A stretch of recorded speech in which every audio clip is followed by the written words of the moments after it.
Probably don't want to do a countdown, but we do want to get to Texans talking football. What's going on, everybody? It's your boy SAJ coming to you live.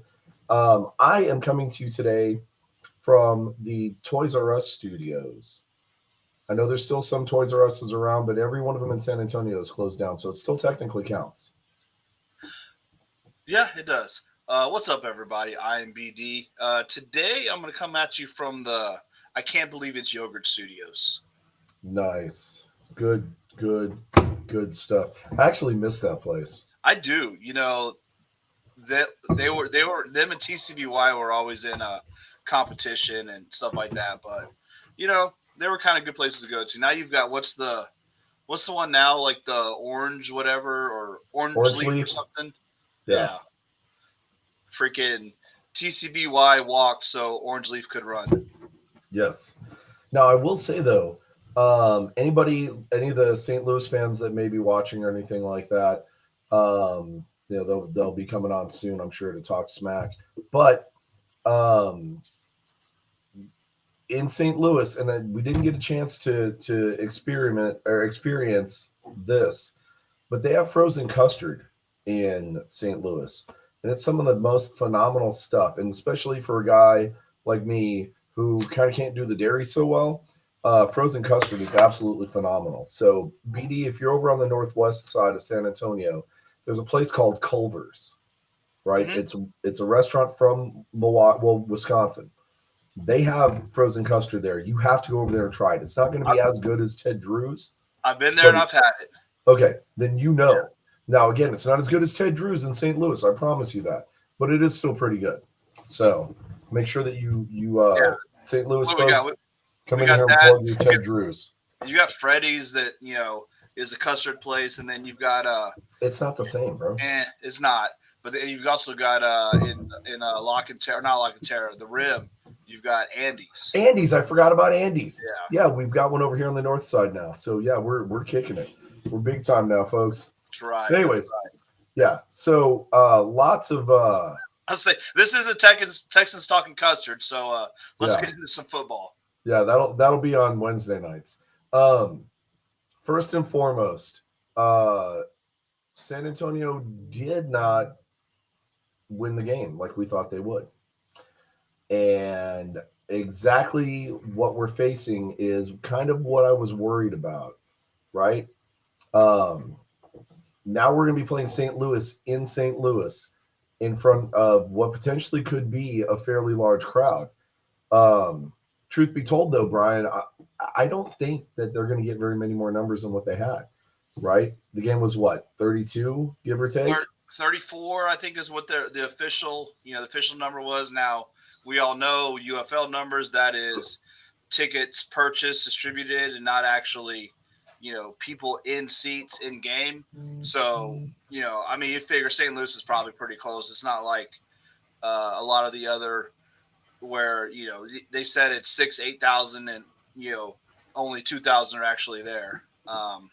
But, it was definitely a solid number. I mean, not knocking them at all, but. No. Yeah. But I don't think that their number is going to be much better this weekend, even for a championship game.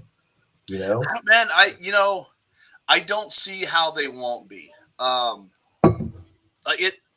It's the freaking playoffs. Like they got to go to this game. This is the game to go to. They got, as they say, screwed out of the playoffs last year by the rules being what they were. But, they haven't had a playoff game since, what do they say, like the, 1999 or whatever it was or something like that, So they haven't had a home playoff game in over 20 years. So they're going to have to show up to this. So, I expect a pretty large showing. I don't know if it's going to be close to, the 40,000 they had the opening game, but I expect it to be a whole lot more than, the 34,000 that they had this past weekend. Yeah, and I don't know. I know St. Louis fairly well. I have a guest today. Let me bring my guest in. Oh, geez. That guy, right? Oh, geez. Get a husky, they said. It would be fun, they said. Right. And the worst part is he's not even like full-blooded husky. I think he's supposed to be, but he's got some of the dumb in him. That's for sure. Well, he is a husky, so That's true. Okay, so this weekend, okay, St. Louis is going to be playing Colorado in Busch Stadium, right? It's a homestand. Game's at 3:15. They've got another one at 1:15.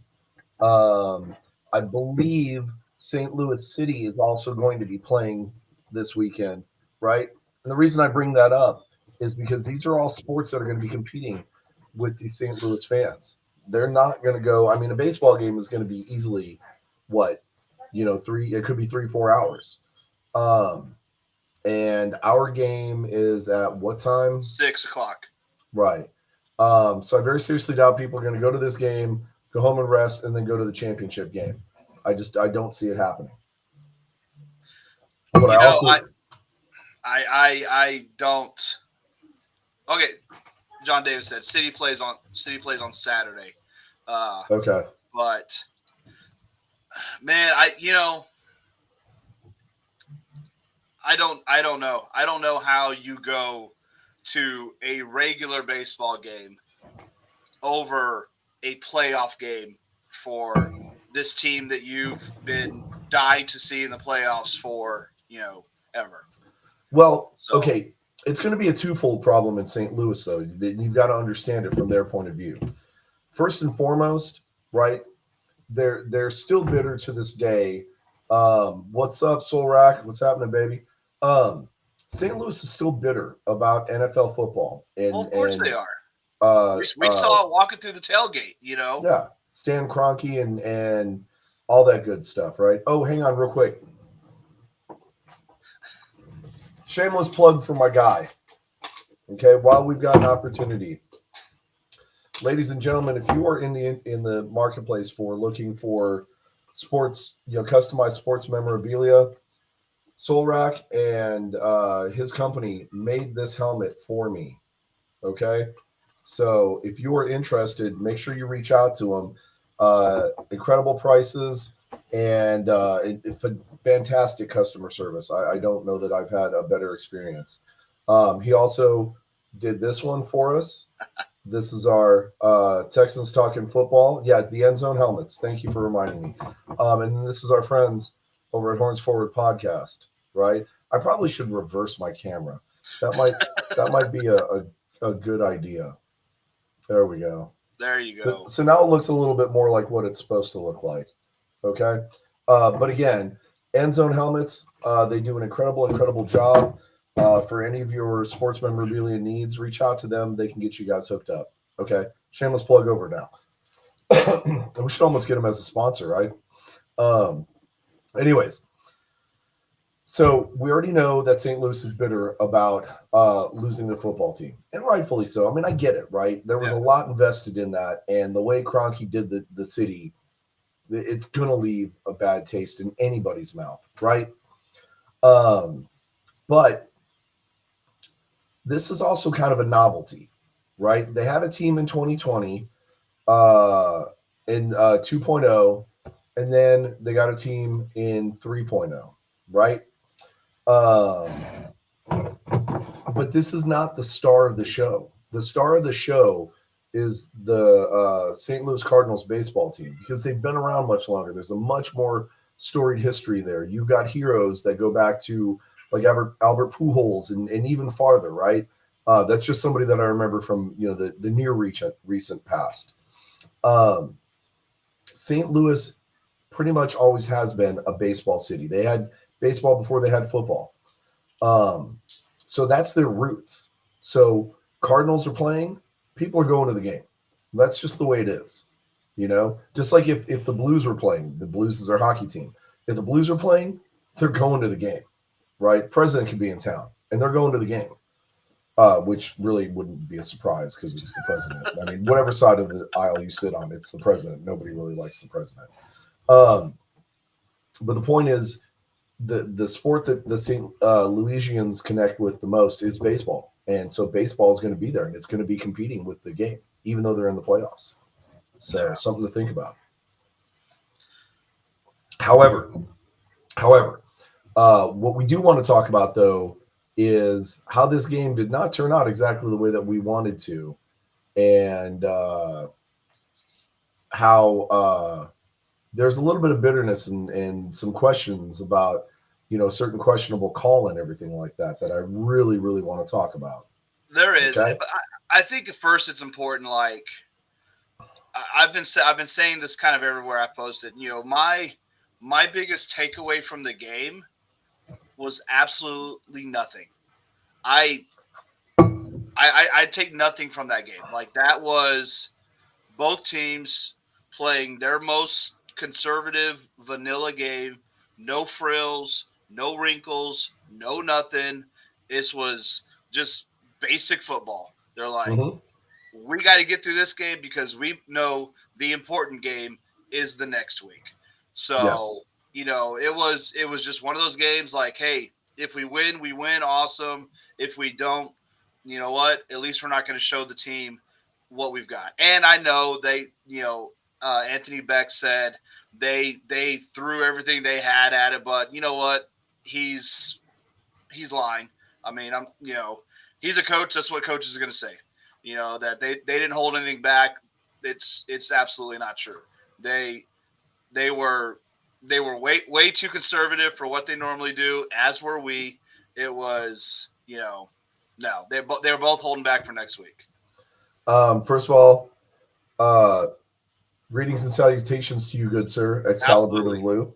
fantastic um meeting you, Scalibur. and then Tim, I don't know that Brian and I necessarily disagree on this that much though. No, we do, but Not to the same level. Okay. um but I think that's because, I mean, let's be honest, right? You can see things from a little bit different perspective, like I'm trying to propose here. Okay. And so we'll get into that, but we'll get into that in a little bit. yeah, we'll get into that a little bit. Um, First and foremost, you're right that Beck is lying, but lying to a certain extent. Like, they definitely did not go out there and just lay down. They No, definitely went out there and they put forth their best effort. But they had very basic blocking schemes. They had very basic coverage schemes because they probably knew, just like us, that we were going to be running very basic plays. We're not going to try and necessarily do anything fancy, but I'm sure they were prepared for it if it was going to happen. But we presented from the very beginning that we were going to do basic stuff because we already had. I mean, it's been talked about all over the internet. We had what 10 of our starting players that were out on injury. Okay, hard to take a game like that on seriously when you've got 10 of your best players that are out on IR. So you're going to play conservatively. You're going to try and protect what you can. You're going to do basic run and pass plays, and just try and kind of first aid the bleeding, if you will, no. to get you to the most important game, which is the playoff game. And I Yeah, think absolutely. It was a game that, hey, we got to get through it. I don't think like neither one of them wanted to lose the game. Like, but they weren't actively pulling out all the stops to win the game. no. So And Excalibur, because this is being recorded, I can't touch that comment. I mean, you know, just yeah. Anyways, um, yeah, I honestly think, and that could explain, because remember, you and I were talking, and we saw Wade Phillips come out of the locker room in the second half, and I told you something looked off, something looked wrong with him, and I think it was the frustration knowing um, that this game could be so much different if those 10 people were in, and there's really no, not much that he could do about it. He can't go back and change time. He can't go back and change his game plan or anything. He's stuck with what he's got, and he knows full well that both sides could be giving better effort, and it could have been a completely different game.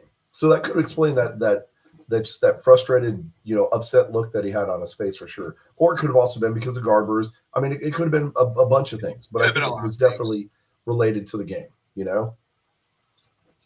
So, anyways, things obviously did not go necessarily the way that we thought they were supposed to go. Quentin Dormady actually didn't have a horrible game. 15 to 27, 188 yards, one touchdown. Garbers did have a horrible game. Even though he's 5'11", he only threw for 40 yards and he got a pick.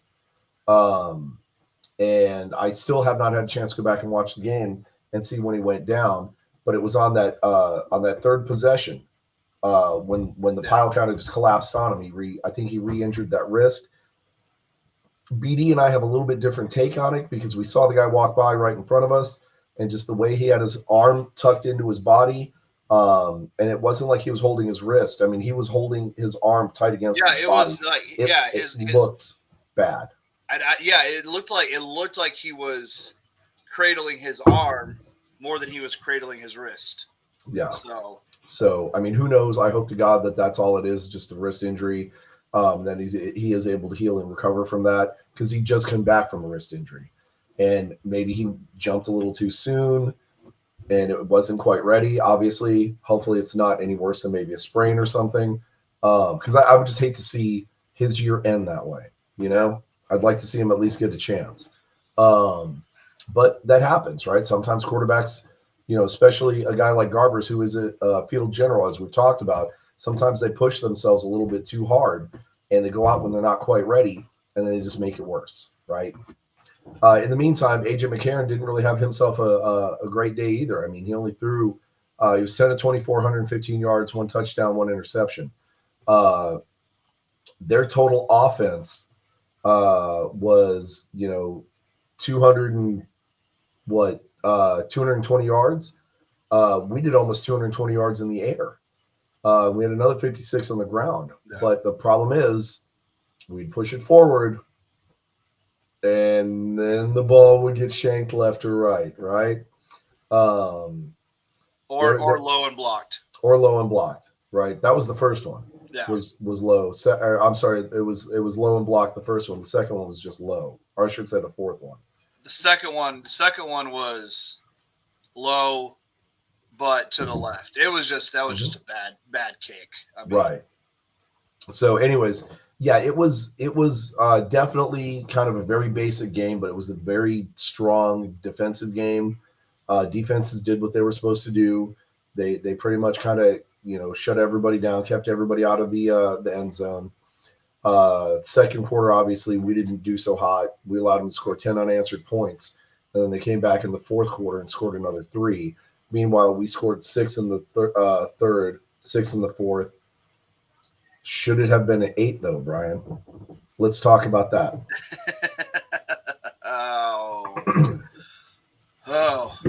Freaking! Who was it? Was it Blindino or was it Pereira? Probably both. God, that was such a bad review, and I understand St. Louis throwing that challenge flag. They have to. That's what it's for.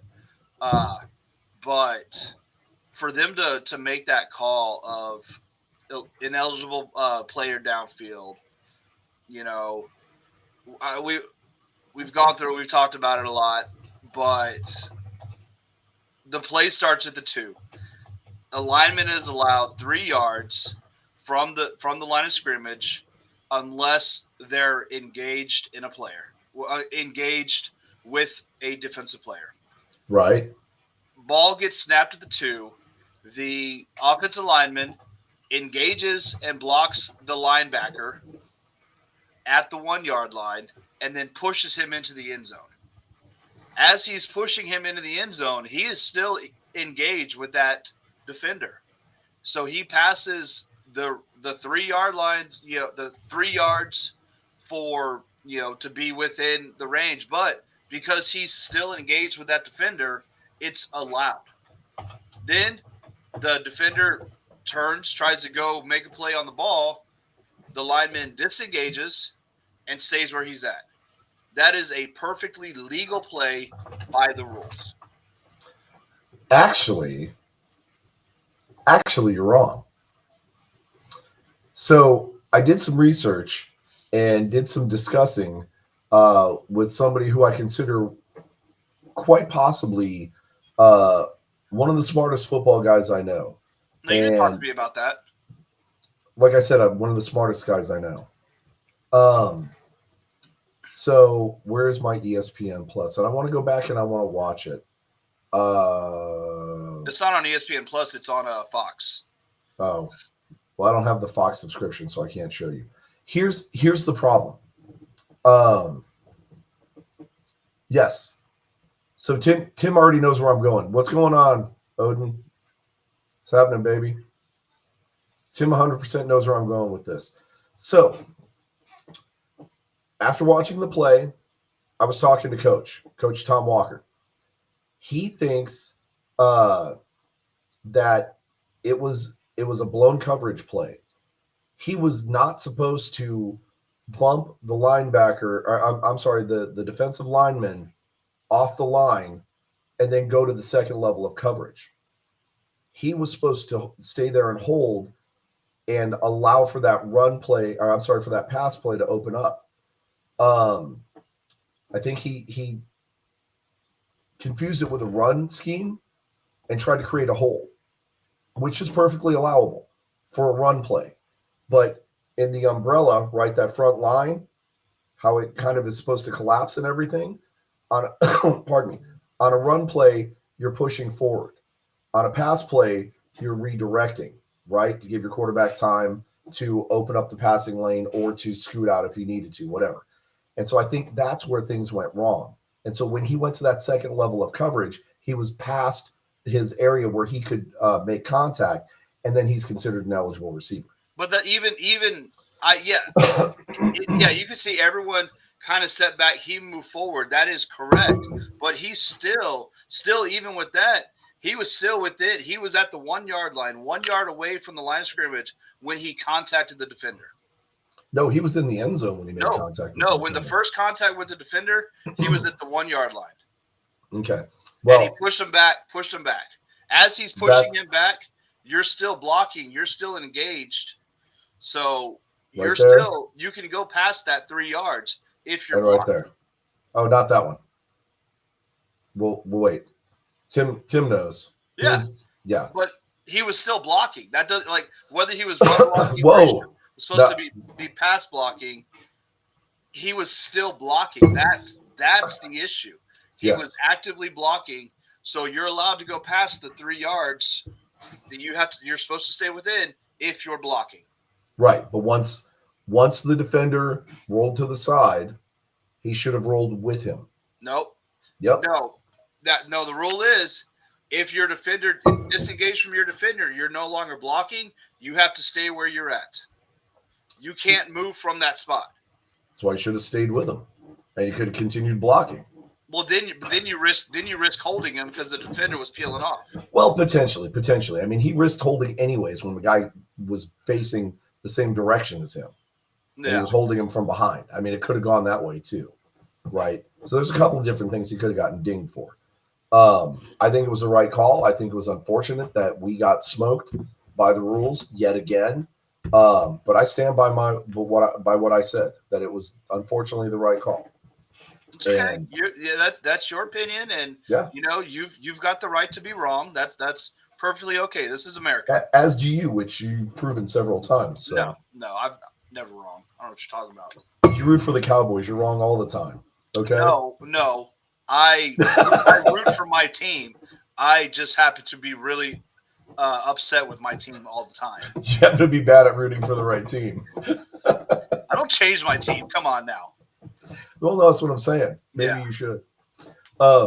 Let's talk about change. Okay. I know we're at a point where we can't really do anything unless our kicker gets hurt. But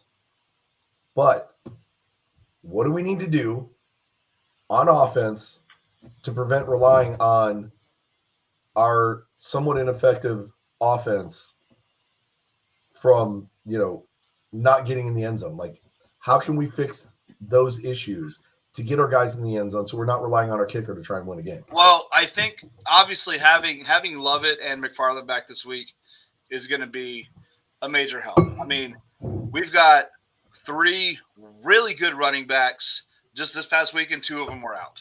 So we'll be back to our full allotment of running backs, um, and yeah, like Rankin saying, give the ball to McFarland, and Hmm. give it to him in space. Swing the pass out to him.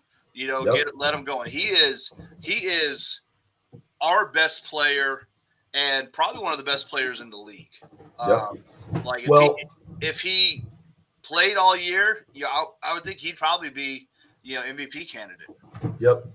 I think it's worth noting though that Morgan Ellison, which we talked about last week, right, is or we talked about going into this week's game.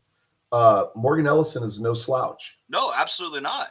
11 attempts, 43 yards. That's 3.9 yards per carry Yeah, average. That's pretty dang respectable. And yeah. he's the Like I number said, three I mean guy. Ellison, Lovett, McFarland, all of them. I mean, Yeah. we have by far the best running back room in the league, Hmm. and we're gonna have to lean on them. Our quarterback play, we don't know. We assume Garbers is out.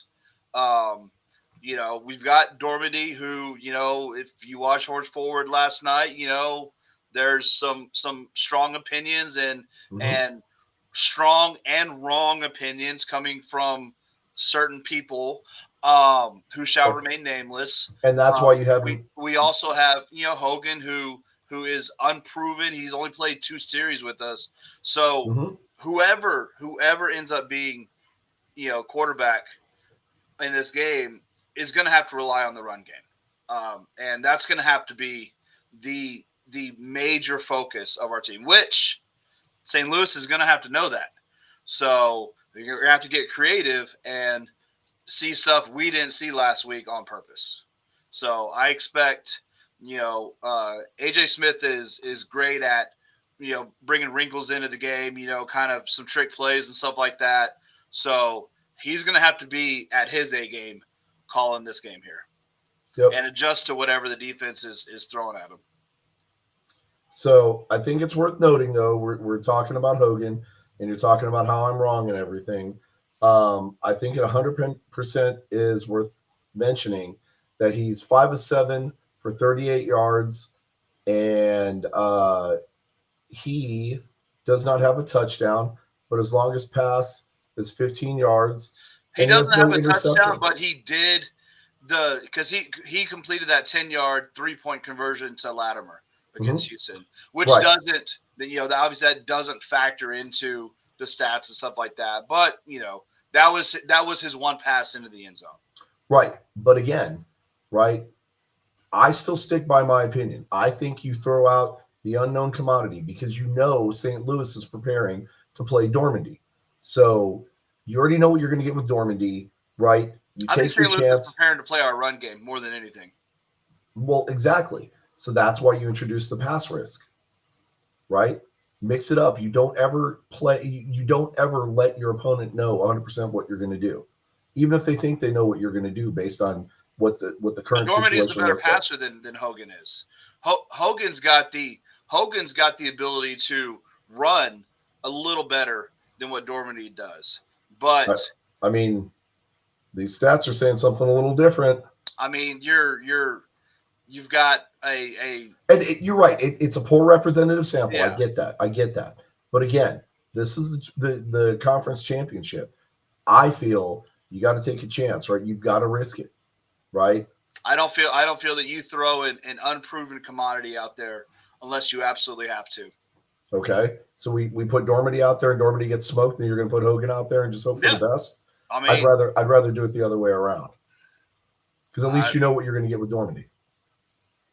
yeah, you know what you're going to get with Dormady, and you know what? Hey, if they treat him like Houston did and keep sacking him and get pressure on him, then yeah, maybe you throw Hogan out there. And I'm not even saying there's not some packages that Hogan would be able to play just normal. Like he's got some skill and he's got uh you know he could be of use to this team in certain packages, and I think that's something that the offense is going to have to weigh in and put together like in their game plan.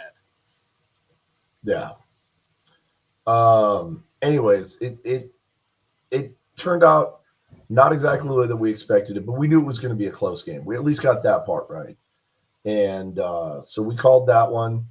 Uh, we just didn't get the right team in the lead. So San Antonio is definitely going to have to lean on their strengths this next week, being that this game is for all the marbles. I mean, this counts for everything, and we do at least have one historical trend in our favor, and that's that in the XFL and the UFL so far, no team has beat a team three times in a row.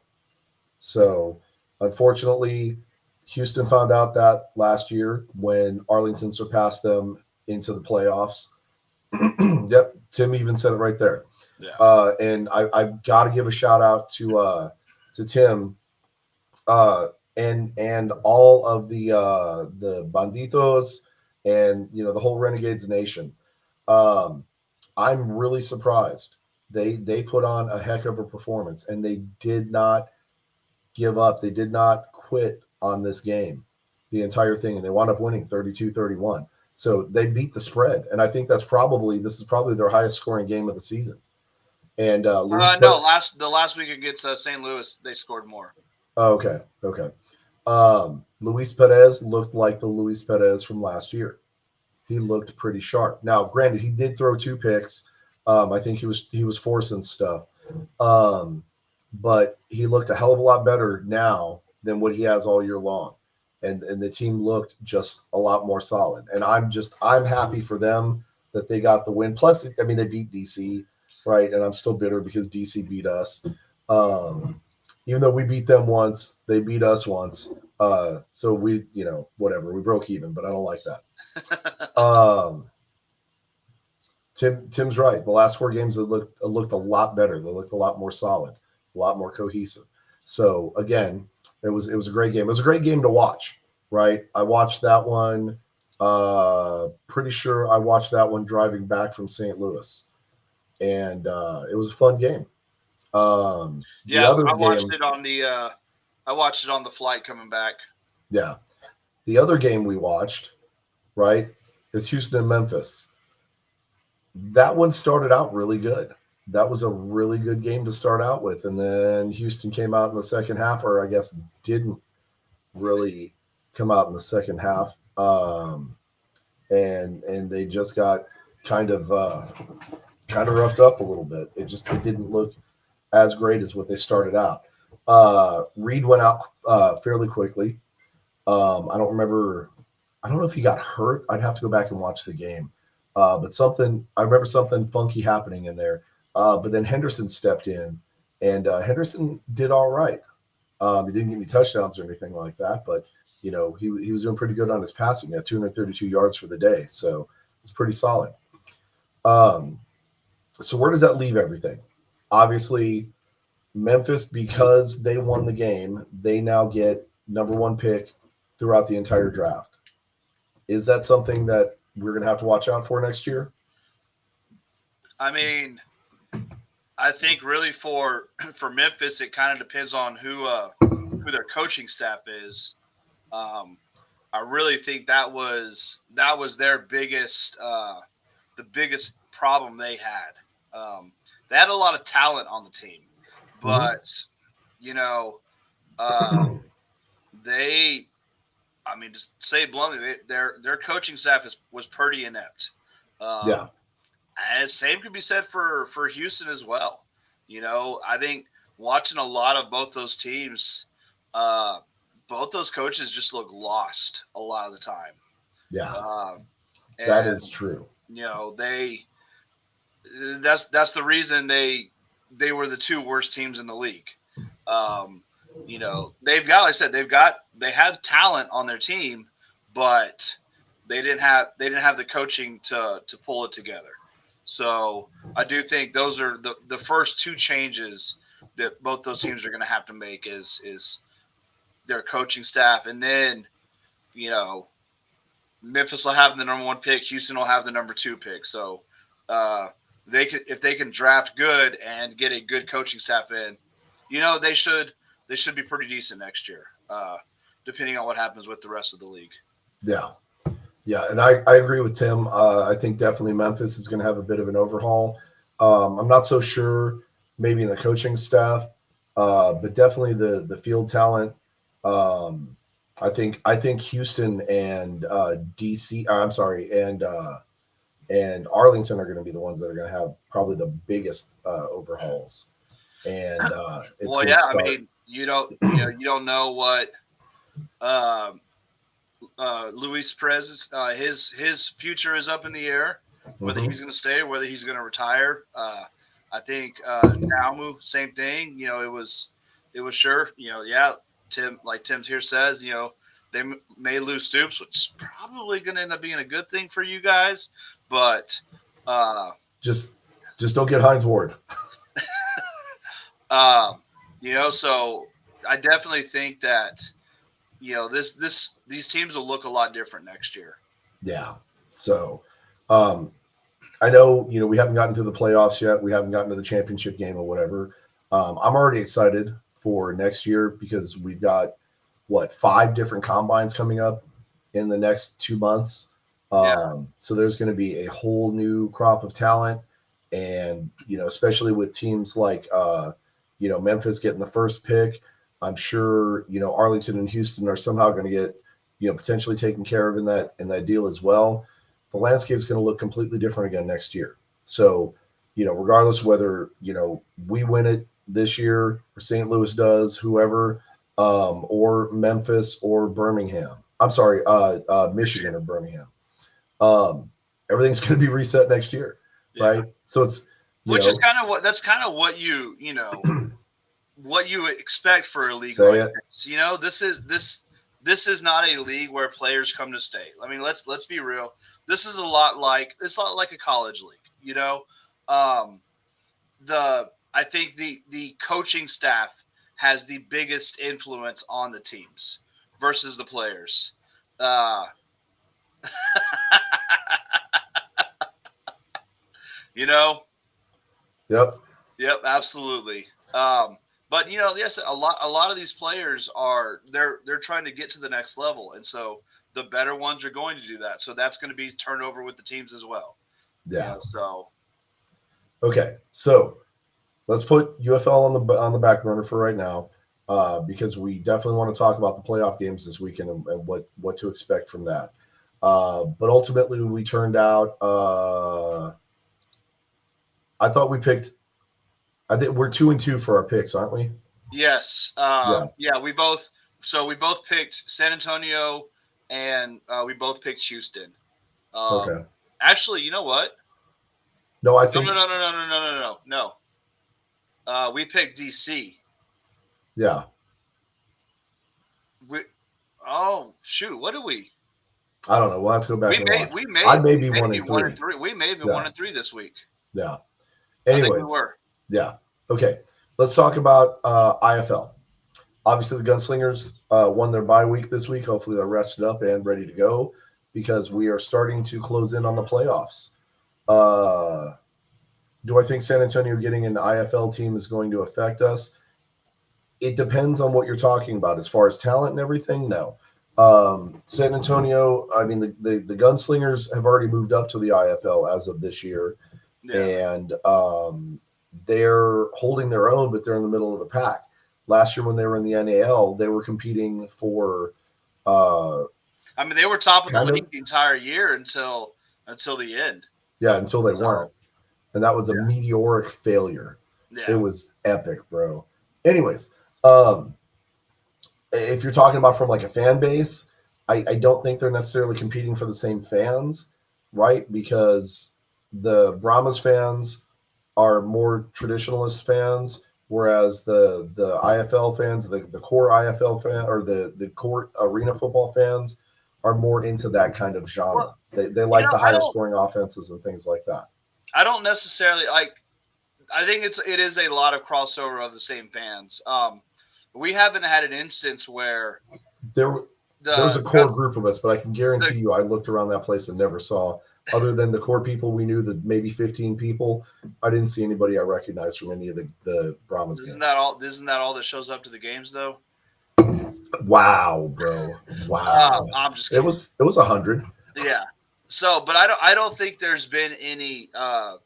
competition yet in the schedule where Gunslingers and Brahmas are playing at the same time, or even the same day. Maybe So one time the past 2 years. possibly, but so we haven't seen like any kind of conflict of, whoa, are these people going to the Gunslingers game instead of the Brahmas? We haven't had that. So Right. Well, and we're treading into those waters a little bit now this year, well, that right? is true because I think last year the schedule, like maybe right at the beginning of the season, but I think by the time IFL or NAL had really kicked off, the season was over for. Right. Yeah. So it was towards the tail end where there was a Yeah. little bit of crossover last year. This year, uh, a little bit different. Actually, I see what you're saying, Tim, and that's a good question. Um, IFA is that International Football Association that we've been trying to follow and get a little bit more information on. And so far, we know that San Antonio is going to get a team, and there's an announcement coming up June 13th. Yeah. If everything works out the way that it is initially intended, though, we're not going to lose any issues, or we're not going to run into any issues with fans or overlap because the games won't start until like the middle of June, and Yeah. that's It'll going be to be it'll be like a summer league season, not right. spring. Right. We also don't know where they're going to play. I seriously doubt that they're going to be playing at Alamo Dome. I think they're going to be playing in much smaller venues, possibly even some of our high school venues here. Which means that Um, it's going to be outside, which is going to be absolutely miserable. they could be. Yeah. Well, they could also potentially play. Well, no, I was going to say potentially in the Freeman Coliseum, but I don't think they could pull that off. I don't You think it's can't big you enough. can't fit a 100-yard field in there. Right. Um, as far as talent, I don't know that we're gonna see any challenges for talent either because wait until you see the combines. Wait until you see how many people show up for those. There's going to be probably at each combine. There's going to be probably at least 150 on each side of the ball showing up for one of the 8 teams that are going to be here in the UFL. So you're going to have some people that may be lured away depending on what kind of pay structure they have and things like that, which we don't know yet. Um, but I don't think, I mean, especially if they're going to be playing in smaller venues and stuff like that, and they're really going to be focusing kind of more on not necessarily focusing on the international play, but that's going to be a big aspect of it. Yeah. And so you're not going to have teams down in Mexico that are really going to be featuring a bunch of American players, if even at all, right? And so you've got 5 teams that are going to be here in the States, 3 down in Mexico. I don't really think there's going to be much of an issue. I really don't. You know, I don't either, and I think mostly it's going to be the start time. It's not going to interfere uh, unless the UFL does something absolutely stupid and like decides to start in April or something. yeah, But that would be weird. I wish we'd push it back, right? they need to move. Need to move it earlier in the year. It needs to If start they don't want sometime to in do the March. week after the Super Bowl, do it. The last week of February or something. But Yeah, these games are getting stupid hot for tailgating. yeah, it's brutal. You know what else was brutal? That first quarter for the Frisco Fighters. So I actually watched this game also, and this was on Saturday. Uh, yeah, Tim, even up in Arlington, right? That's way too hot. We saw that Houston game 2 weeks ago where it was 107 down on the field or whatever. Yeah. That's just insane. So they gotta think about things like that. Anyways, oh, I love this by the way on the IFL website they're giving stats and they said wind, NA. You think it's an indoor stadium? Anyways, um, so this was actually a good game. I remember watching this one on the way up to St. Louis, or while I was in St. Louis, um, and that first quarter, man, I was really surprised that, and Frisco's defense has gotten a little bit better, but I'm surprised that Massachusetts ran 13 unanswered points Yeah. in that first quarter. I And think I then, think we've talked about it before. It's really hard to score 0 points in an arena game. mhm. And then I think So, I'm Frisco sorry, score realized, 0 points in a quarter in yeah, an arena game. yeah. Well, I was going to say it may be hard, but we've seen it done where it We've was seen 80 it, something to but 0. yeah. It was Well, I ridiculous. mean that's when you're playing a freaking junior high team. Yeah, yeah, it was bad. But anyways, yeah, Frisco kicked it into gear in the second quarter and really started kind of being the Frisco that we're used to seeing. Obviously, they dominated the second quarter and they did pretty good on the fourth quarter as well. Third quarter was tied. That was kind of a surprise. But again, I mean, it was a little bit of a dogfight, back and forth. Frisco did take the lead in the third quarter, and then pretty much just held on to the lead. Although there were a couple of challenges to that. Um, but yeah, Massachusetts did not lay down, and I want to say going into this game, yeah, Massachusetts was 6-3 going into this game. Frisco was 7-2. Yeah. So I mean, it was an excellent game. Um, looking ahead at the stats, obviously Frisco is right up there in first place, but they're tied with Green Bay. So they're going to have to, keep an eye on Green Bay. And Green Bay is going to have to start facing some serious talent because they're just Well, running people this year. Green Bay's playing Massachusetts this coming week. So that could be something that either brings them down a notch or propels them, potentially ahead of Frisco. Yep. In the meantime, San Antonio's sitting at 4-5, and I mean, if I know this was a step up, but we increased our talent with the coach, we increased our talent with the quarterback, and several other key positions. If they're going to make a run, man, they need to make a run soon because we're running out of daylight here. Oh yeah. We're 9 games into the season. So they got 7 games left? Yep. So they're going to have to turn it around. But anyways, so looking ahead to the schedule, this next weekend we've got San Antonio is going to be playing Duke City Gladiators here in San Antonio. That's going to be at Freeman Coliseum. So if you're in San Antonio Saturday night, go check this out. Heck, I might even go check this game out myself, honestly. And Duke City's 1-8, so this should absolutely be a win. Yeah. If I'm in town, I may go check this game out.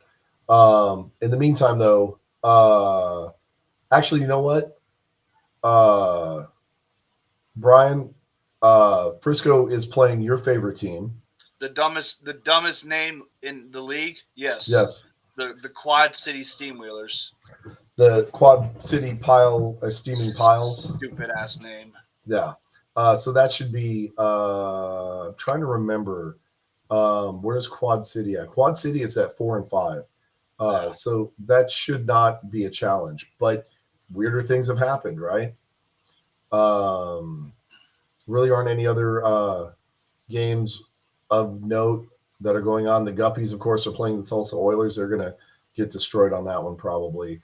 Rattlers are playing Strike Force just for the sake of, old school AFL. That should be a pretty interesting game to watch. Now, speaking of old school AFL, obviously the AFL is around. They've streamlined. They're down to 7 teams, 9 teams. Dude, I don't even know anymore. They're down to 9 teams. Yeah. Okay, and it's all just one division, one conference. Right. Well, yeah, one division, one. Yeah. Right.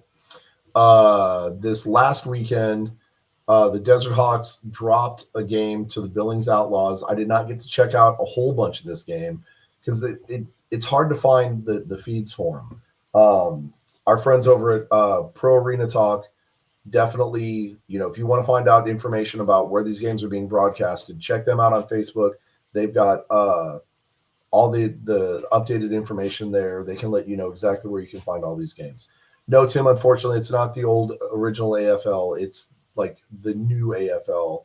And a lot of there really aren't, other than Orlando Predators and maybe Albany Firebirds. I think those would be the only 2 original ones from the original AFL stuff. And even now, when the season started, there were a lot of original teams, but they all folded. Yeah. The AFL has been just a war zone with just bodies littered everywhere of teams that just did not make it. They originally started out with 16. They're down to 9.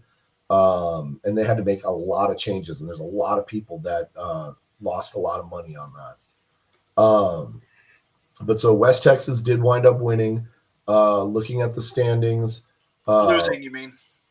huh? I'm sorry, losing. Uh, West Texas is at 500 right now. They're at 3-3, um, and it, unless they make a push themselves, because there's not a whole bunch of football left over there either. Unless they make a push in the next couple of weeks, they're going to run out of daylight too. So, but the nice thing is that this will keep going until where's the I'm trying to schedule? figure out what their actual schedule is. It's I don't know. They're freaking uh, their Yeah, website's a little hard to navigate. yeah, their website's a little jank. Um, but go figure. But yeah, there's uh, I don't know what's going on with it. Whatever. It's So it starting to looks like confuse me. they go through 10 weeks. So they're going till the end of June. Yeah.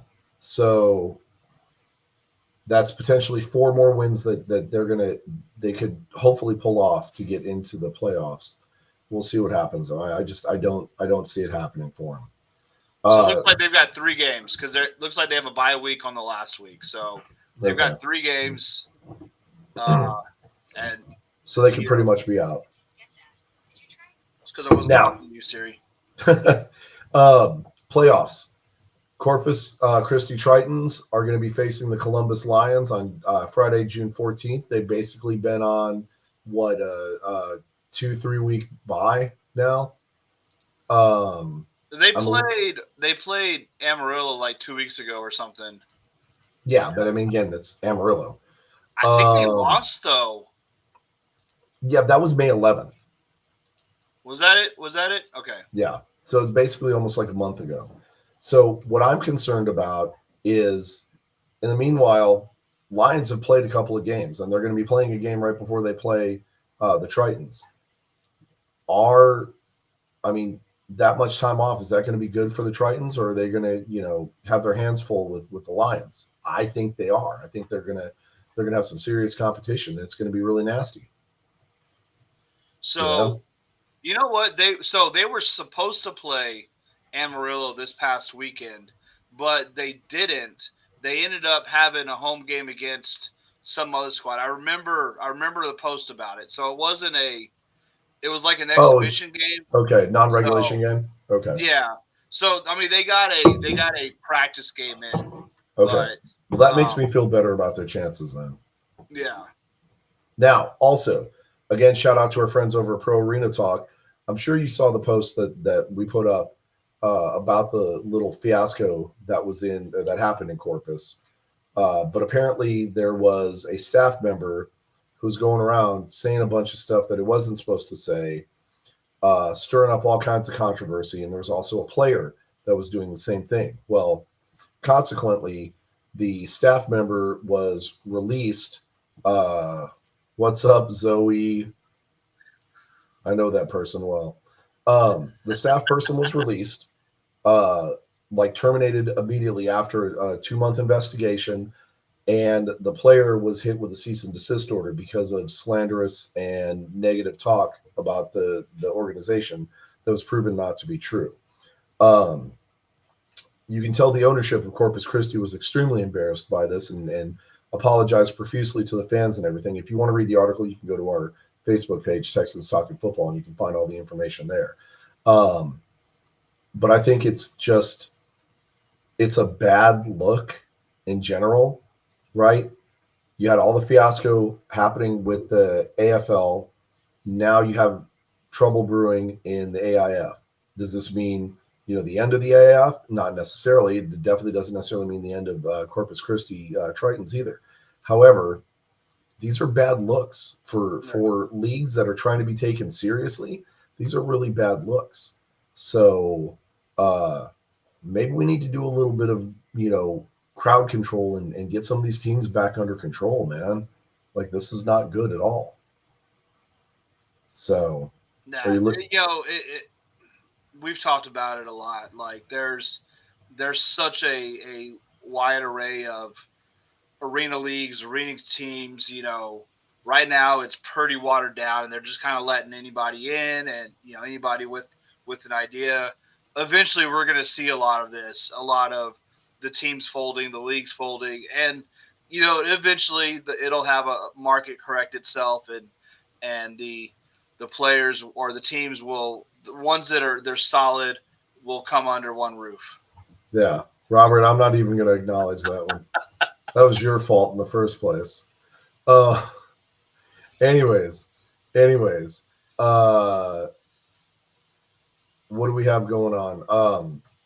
So real quick, change gears just for a second. We don't normally talk about many of the other leagues, and there's a bunch of arena leagues and everything around, but there's one special individual that we want to give a shout out to, and that's the gentleman that we actually met in Arlington. His name's James Harden. This is a gentleman who's been working his tail off trying to get an opportunity to get in a league somewhere. And it looks like he finally found his opportunity. I can't remember the name of the team, but he played his first week with that team and they won. And he actually did really good. Now, normally this guy was a wide receiver, but in this league they play Iron Man football. So he's wide receiver, running back, and then he plays defense, and he's usually one of the defensive backs, like a safety or a corner or something. Um, Kansas City, there you go. And he put some of his highlights on Facebook, and he actually did a really good job. So definitely shout out to that young man. Keep chasing that dream. There, Absolutely. there are opportunities out there. We know that we've got the combines coming up. Hopefully, you can make one of those. Maybe show off your talents there. We actually know another gentleman, Matthew Sherrod Prost, um, who is a rugby player who potentially might be trying out during one of these combines as well. And I hope that young man makes it. I love seeing the hunger and the drive of these young men getting these opportunities, even if it's with some Midwest arena football league. We saw the Kurt Warner You got to story. start somewhere, and Yeah, so any opportunity for these players to get in and show themselves on tape, show what they've got to take the next step. And shout out to these guys, and you know, it's really awesome. Like I love hearing these stories because that's what these teams are all about. You know what? The Beard's got nothing on anybody. That dude's an idiot. Um, but I mean, but that's basketball. We don't talk that's basketball basketball. here. This is not Texas talking basketball. Yes. Um, I love these stories. I do. I absolutely love them. Yep. You know, just wish this guy the best of luck in the start of his journey and as he moves along for his career. Hmm. So And hopefully our friend Matthew gets the same opportunity somewhere and can start building his career in professional football. absolutely. Um, but this to me is exciting, right? Because I remember the days when Kurt Warner came out. I remember seeing all of that stuff.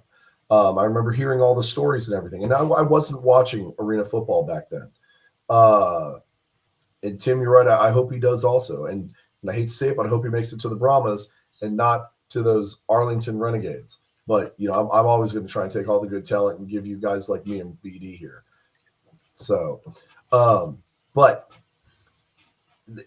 this is kind of one of those once in a lifetime type things. You don't normally get to see these things develop right in front of you, and especially as close a connection as like the Renegades have with James or we do with Matthew, right?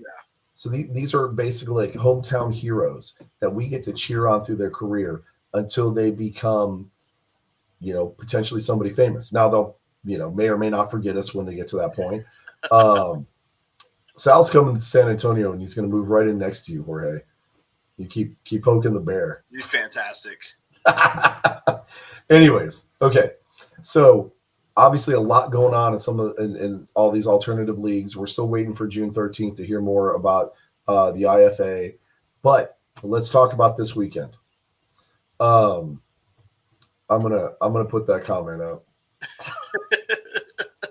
And actually, guys, I will say, I mean, Jorge actually is having kind of a rough day today, so we can poke a little bit of fun, but let's definitely keep him in our thoughts and prayers. He's not having the best start to what is this, Tuesday? Yeah. So let's talk about this weekend though. We obviously have Birmingham facing Michigan in Birmingham. Birmingham. Yeah, Birmingham. Yeah, it's in Birmingham. I got it right. Um, what do you think is going to happen there, Brian? Do you think we get to see the Motor City Miracle, or is it going to be rednecks on parade? You know, what have we been saying? It's really hard to beat a team 3 times in one season. Mm-hmm. And we've got that same instance with both games this week. Yeah. Man, I'm gonna say Michigan. I'm gonna say Michigan pulls the upset. I would like to say that. I really would like to say that. I think Michigan is, the one dark horse that everybody kind of slept on besides us. And I think Michigan has proven they're a little bit better than what people have expected. I just don't know. I just don't know. I just don't know. I think that one's too close to call. I am hoping and praying for the Panthers to pull that off. And the reason why is because if we can get past St. Louis, I think, well, I mean, we've got a good chance against either one of them. But I think our chances are a little bit better against Michigan than they are against Birmingham, because Michigan's just going to want to beat us. I think Birmingham's going to be coming for revenge, Yeah. right? Because we blew their perfect season. So I think I'd rather face Panthers myself. So I'll be pulling for the Panthers this weekend. But Obviously, are you picking them? You haven't made a pick yet. I'm not making a pick this week. No, you got to make a pick. No, you're not going to make your pick for this game next Tuesday, all right? Make your pick right now. Right now. now. Okay, fine. I'm going with the Panthers. Good. All right, lock it in.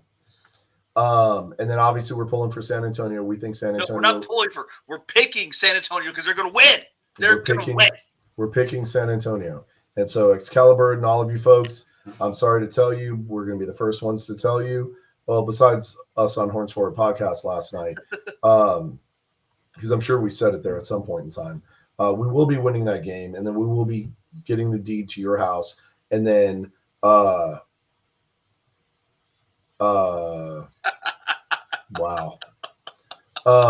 Okay. But then we will be going on to the championship game where we will be facing the Michigan Panthers. I almost said Carolina Panthers. It's the wrong team. You know, I mean, the Michigan Panthers can probably beat the Carolina Panthers. I mean, you're not wrong. So yeah, it's gonna be San Antonio and Michigan in the final game, and San Antonio is gonna be winning that one, and then I'll be cashing in my winnings, and we're all gonna have a good time in Vegas. That's what's gonna happen. Now, real quick, we wanted to talk about some NFL news. First and foremost, what did we want to talk about? Well, first thing, NFL, I do want to say, we heard yesterday the unfortunate news of Larry Allen passing away. Cowboys lineman, 52 years old, way too damn young. Just, prayers for his family. Whatever happened, we don't know. He was on vacation in Mexico with his family. It's terrible. Anytime you lose somebody that young. So, prayers for his family, rest in peace to him. Yes. It's it's kind of a big sudden loss to the football world. Yes. We definitely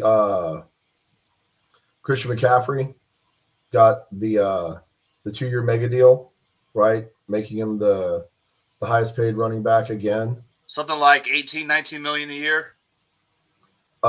Something like that. I have to do the math. It's 19 million a year because it's 38 for a 2-year deal. And I don't know all the particulars right now. I just thought it was absolutely ridiculous. He's going crazy with that. I do want to talk about the mental health of CJ Stroud. Okay. I'm not sure what's going on with this guy. I think maybe he's just trying to make waves potentially. But Houston, check on your boy, okay? Him saying that Green Bay would have won more Super Bowls with Matthew Stafford than Aaron Rodgers. That's like, I don't know in what world that would be a possibility, but it's certainly not happening in this one. Okay, I mean you're talking about a living legend, and he's still playing football, and he's still playing football at a fairly high level. Here's where he may be correct. Is Matthew Stafford may not have demanded the salary that Rodgers did, and they could have recruited better talent to be able to win a Super Bowl.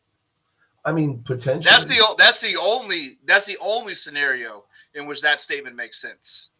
I could potentially see that. Um, but it's just doesn't it just doesn't make sense otherwise. I don't know. You know, CJ he sounds like he's probably a little wound up. Probably needs to relax a little bit. He should probably call Deshaun Watson. He knows all the good places he needs to wow. go. So We're still doing the Watson jokes. always, those Uh, are not going to stop. you're horrible. Okay. We also know that Justin Jefferson, I believe it was, Mm-hmm. got himself a deal too. And then And like Tim says here, oh, you just stop. stop it. CD's about to get paid. Him Yes. and CD and Micah Parsons, they're both about to get paid. Yeah. Good. You know what? Of the three players that have been talked about, getting a contract extension this year on the Cowboys, those are the two that actually deserve it, not the stupid ass quarterback. Right. Did that ever get resolved? Yeah, for Dak, yeah, he's playing out the last year of his career, or I'm sorry, Of his contract? hopefully career, but Right. of his contract. So they didn't So renew. nope, didn't renew, didn't give him an extension. Say, you know what, play this last one out, and then hopefully buy. Tank for Manning? God no, dude can't even make it on the freaking Longhorns roster. I don't want him. No, he's still there. He's still Well, there. yeah, but he can't make it on the field. Well, no, because he's too busy filling up people's water bottles and stuff. So Yeah, some high quality H2O. poor Manning. Um, but anyways, so yeah, some weird stuff happening in the NFL right now. We'll have to wait and see how some more of these other contracts develop. Obviously, Green Bay is working on their contract extension with Love, and they want it before preseason training camp starts. Um, Even though they've got OTAs going on right now, that should probably happen in about the next week or so. And I doubt seriously that Love is going to go too crazy. I don't think he's going to be asking for the bag himself. I think he understands that he's really only had 1 year to prove what he could How do, many and he needs how many another more year. years does he have on his contract? Is this the last one? This is the last year on his rookie contract. So I mean, you know what? If I was Love, I would, I don't know. I would say play this year out, and because if you play as good as or better than what he did last year, then he'll get a hell of a contract. yeah. Probably not as much just based off of his 1 year. Mhm. So And that's probably what he's probably going to sign, like a 1 year contract extension to show what he can do this year, and then next year when he gets in the contract negotiations, that's when he can start asking for, hey, I'll sign for 5 years, but I need 35 a year to play or something. But we'll see. But anyways, yeah. So all this craziness going on with the NFL. Talked about the UFL. We talked about the IFL. Again, make sure you're watching the Gunslingers Frisco Fighters. Corpus should be happening in 2 weeks. I believe the UFL championship game should be in 2 weeks as well. Something like that. Next week in the 16th is the Right. championship game. The 14th is the AIF championship game. Yeah. So lots of football. That's on a Friday. Well, that is kind of weird. Tim, that's a great question. For any of your IFL needs, you can definitely go to YouTube, Yep. search your favorite team out, either San Antonio Gunslingers or the Frisco Fighters or whoever your favorite team may be. Renegade Blizzard. IFL has their own YouTube channel and they post all the games there. Yes. Now, as far as the AFL games for like West Texas, things like that, that's where it's going to get a little bit trickier. Just go to our friends over at Pro Arena Talk website. I'm sorry, Facebook page. They have more information over there where you can find some of these teams located at. I believe they have their own YouTube channel also, but I'm not 100% sure, and I don't know about like how the games are all broadcast and everything. The AIF games, you really can't. I can't find them anywhere, but our friends over at Pro Arena Talk could probably help you with that as well. But in the meantime, right, we're rooting for Michigan because we know they're going to pull it off and beat the Bronies. And San Antonio is going to be roasting some Dirty Bird this weekend. And yes, Tim, they are live on YouTube. Yes. So there will be a little bit of a broadcast delay, obviously, but nothing major. And the feed quality actually in the IFL is It's a really good broadcast. Yeah. Definitely, it's a quality product. Yeah. Now I will say on the away games for you, Tim, because you're going to be obviously rooting for Arlington, Frisco. You will have to deal with some hometown homer announcers, but they're not that bad. It's not unbearable, right? And you can always just turn the volume down. But in the meantime, make sure that you guys have your eyes peeled on your TVs, on the YouTube, have your butts in a seat this weekend somewhere, because football's not done yet. We still got plenty of football to go in the UFL, IFL, all these other leagues, right? And some of our Bulls on Tour are trying to make it to the championship game this weekend. Hopefully we all can. But if not, find yourself a sports bar to go to, Fiascos, Bombshells, Twin Peaks, your local sports bar, like Brian was saying last week. Get it on the TV, get eyes on it, right? Do your part, get people interested and engaged. But in the meantime, the Texans talking about, and real quick, I want to give a shout out to our show's newest sponsor. That's W Energy Drink. This is a pretty good product. We've been doing some research on it and everything. This is an energy drink that's kind of designed a little bit more for gamers and stuff like that. But it's really good because they take some of the caffeine out so you don't get all the edgy jitteriness and everything that you do with some other energy drink products. And that's really good, obviously, for gamers because you don't want them all shaking and stuff. But also, if you're going to be taking an energy drink, you don't want to be all riled up and shaking and stuff either while you're trying to concentrate on your work. So check them out. It's a really good product. Go to our Facebook page. There's a 10% discount code there. And just tell them that Texans Talking Football sent you. And I think that's pretty much it. So, Brian, have a great week. Everybody, take care. We'll catch you guys hopefully in a couple of days, hoisting that XFL championship belt. Well, no, we will be hoisting the championship belt, and we're coming for you, Michigan. Be ready. All right. See you guys later. Everyone have a good week. See you guys later.